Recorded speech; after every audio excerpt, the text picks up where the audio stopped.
Good afternoon, Miss Evelyn. Good afternoon too, ma'am. Okay, Miss Evelyn, can you tell me about yourself? My name is Evelyn Nongot Hekmat.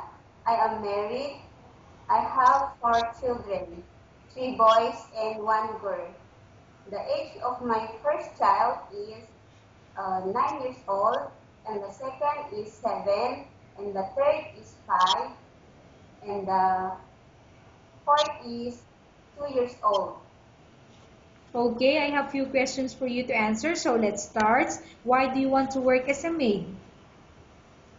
I want to work as a maid because I want to earn money for my families, and I want to save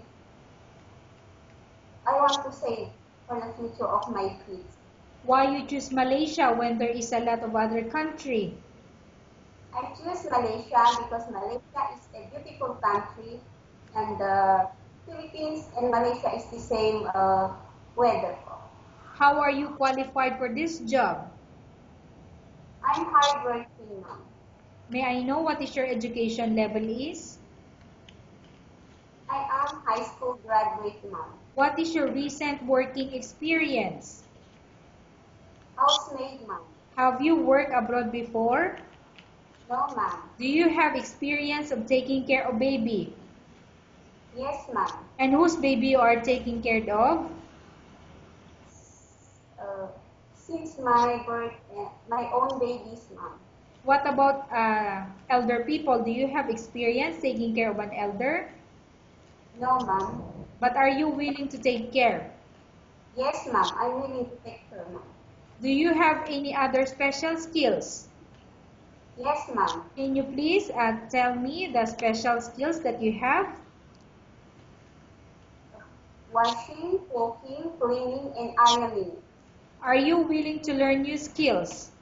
Yes, ma'am. Are you willing to work with a family where the mother-in-law or any relatives stay together? Yes, ma'am. Currently, are you still working now? No, ma'am. Do you know how to cook? Yes, ma'am. What sort of food can you cook? Filipino foods, ma'am. Can you please tell me the Filipino food that you can cook? Like adobo and tinola po.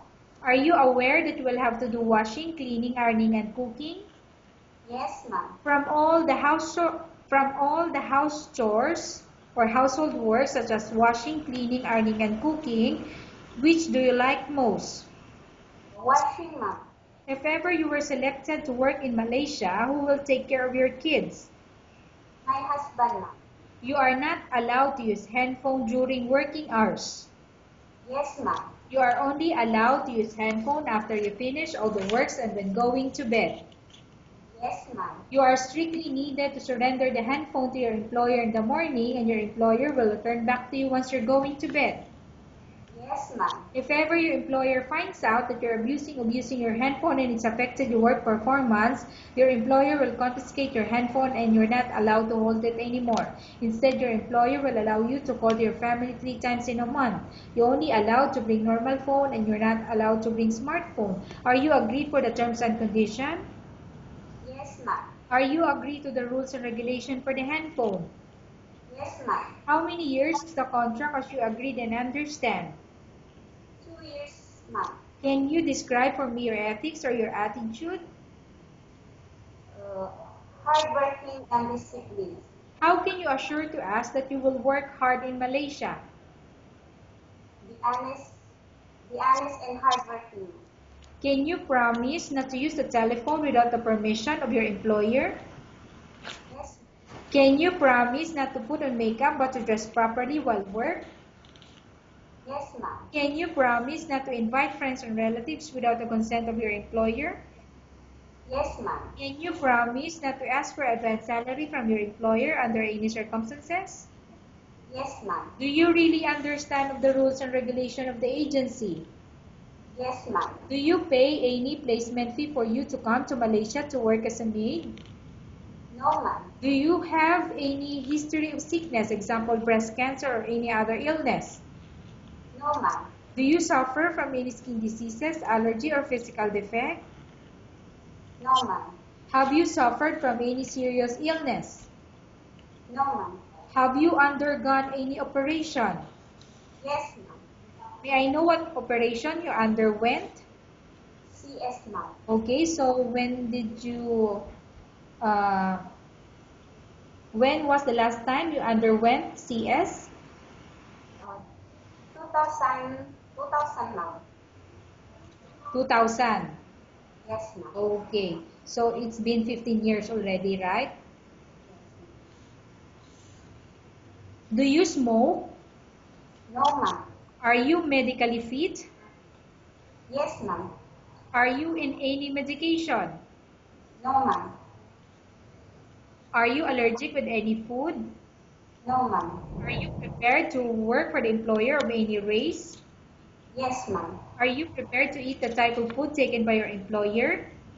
Yes, ma'am. Are you afraid of being left alone in the house? No, ma'am. Are you afraid of dogs or other pets? No, ma'am. Can you promise to work according to instruction from your employer? Yes, ma'am. Do you have any immediate family working in Malaysia? No, ma'am. Okay, Miss Evelyn, we have finished our question section. Let's go to case study. I have a case study for you and I want you to answer me truthfully. Upon arrival in Malaysia within 6 months, if ever any of your family members pass away, what will you do? Will you continue to work till finish your contract or you will go back? I continue to work until I finish my 2 years contract. If I have a money, it's better that I send to my family. Okay, tell us about yourself and why do you want to work in Malaysia as domestic helper? Uh, I'm Evelyn Nomatakmat. I have 4 years. I have married. I am married. I have 4 kids. And I want to work in Malaysia because I want to earn money for my families and I want to save money for my children. For Okay, Miss Evelyn, what do you want to tell to your employer who watching your video? if you choose me as your maid mom, I do my best in hard working and I'm willing to learn the new skills and I follow the rules and regulation in your house. Okay, thank you very much, Miss Evelyn. We will update your agency if there's any selection made by the employer. Thank you, ma'am.